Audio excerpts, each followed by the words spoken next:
আমাদের বিশ্ববিদ্যালয়গুলো কি অবস্থা, অতি রাজনীতিকীকরণ। পৃথিবীর কোনো দেশে, আমি গত বছর অক্সফোর্ডে গেছি, ক্যামব্রিজে গেছি, বাংলাদেশ সারা পৃথিবীর কোনো দেশে নেই।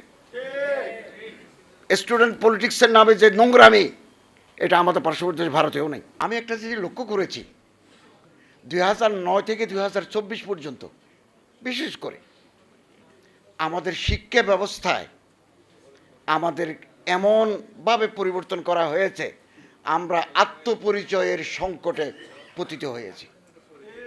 আমি 26 বছর একটা অনার্স কলেজে শিক্ষকতা করেছি।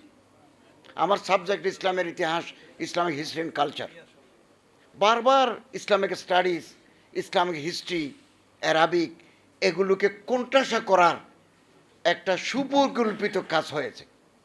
আমরা এর জন্য কত আন্দোলন করলাম। এটা লক্ষ্য করার মতো, এই যে সাদেক কায়েম বলে গেলেন, ঢাকা বিশ্ববিদ্যালয়ে 65 বছর যাবৎ সেন্ট্রাল মসজিদের কোনো রিনোভেশন হয় নাই।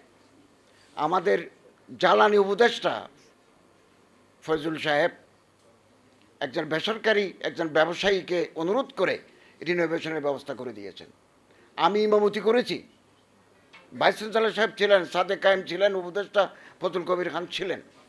65 বছরে ঢাকা বিশ্ববিদ্যালয়ের সেন্ট্রাল মসজিদের কোনো উন্নয়ন হবে না কেন? আমি গত সপ্তাহে টাঙ্গাইলে মৌলানা ভাসানী বিজ্ঞান ও প্রযুক্তি বিশ্ববিদ্যালয়ে ছাত্র শিক্ষক সমাবেশে বক্তব্য রেখেছি। ফজরের নামাজ পড়তে গেছি মৌলানা ভাসানীর মসজিদে।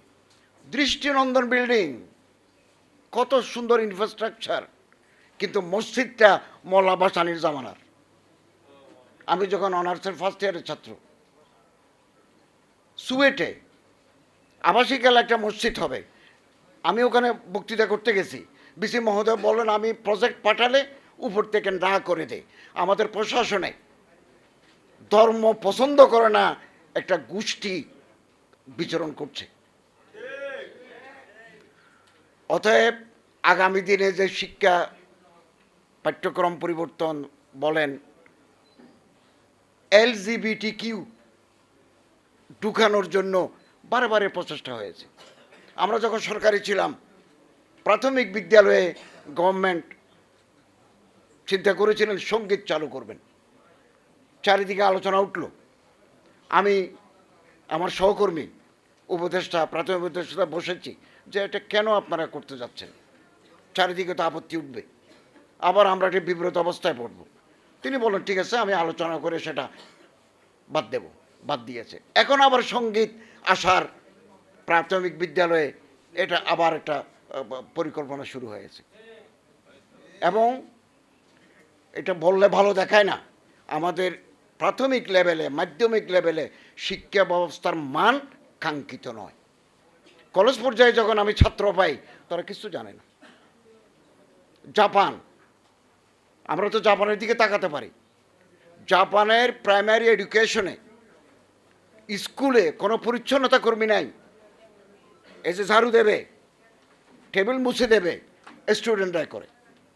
জাপানে তাদের মধ্যে কর্মস্পৃহা তৈরি করার জন্য টিচার এবং স্টুডেন্টরা দুপুরবেলা খাবার খায় একই টেবিলে বসে। কোনো ছাত্র যদি হোমওয়ার্ক করতে ভুলে যায় বা করে না, তাহলে এই যে টিফিন ব্রেকে যে টাইমটুকু দেওয়া হয়, এই টাইমে ওই ছাত্রকে বলা হয়, তুমি টিচারের সামনে বসে হোমওয়ার্ক করে দাও। এগুলো না করলে আমাদের শিক্ষা ব্যবস্থা কোনো পরিবর্তন আসবে না। আমাদের বিশ্ববিদ্যালয়গুলো কি অবস্থা, কি দুর্ভাগ্যজনক অবস্থা। এই যে প্রফেসর ডক্টর মাহমুদুর রহমান সাহেব বলেছেন, অতি রাজনীতিকীকরণ। পৃথিবীর কোনো দেশে, আমি গত বছর অক্সফোর্ডে গেছি, ক্যামব্রিজে গেছি, দেয়ার ইজ নো পলিটিক্স। সরকার দলীয় লোকেরাই ভাইস চ্যান্সেলর হবে, বাংলাদেশ সারা পৃথিবীর কোনো দেশে নেই। স্টুডেন্ট পলিটিক্সের নামে যে নোংরামি, এটা আমাদের পার্শ্ববর্তী দেশ ভারতেও নেই। আমি রাত 9টায় ইন্টারন্যাশনাল ইসলামিক ইউনিভার্সিটি, যেখানে ডক্টর মাহমুদুর রহমান সাহেব PhD করেছেন, ওখানে ঢুকেছে, আমার ছেলে পড়তো। দেখি মেয়েরা দলে দলে রাত 9টায় ক্লাস করে হলে চলে যাচ্ছে। আপনি কল্পনা করতে পারেন বাংলাদেশে, ঢাকায়, জাহাঙ্গীরনগরে, চট্টগ্রামে রাত 9টায় মেয়েরা ক্লাস করে ঘরে যাবে? কেন কনজেনিয়াল অ্যাটমসফিয়ার আমরা সৃষ্টি করতে পারি নাই? আমাদের ধর্মীয় চেতনাবোধ এদেশের বৃহত্তর জনগোষ্ঠীর যে চিন্তা চেতনা সংস্কৃতি শিক্ষার ভিতরে এটা থাকতে হবে।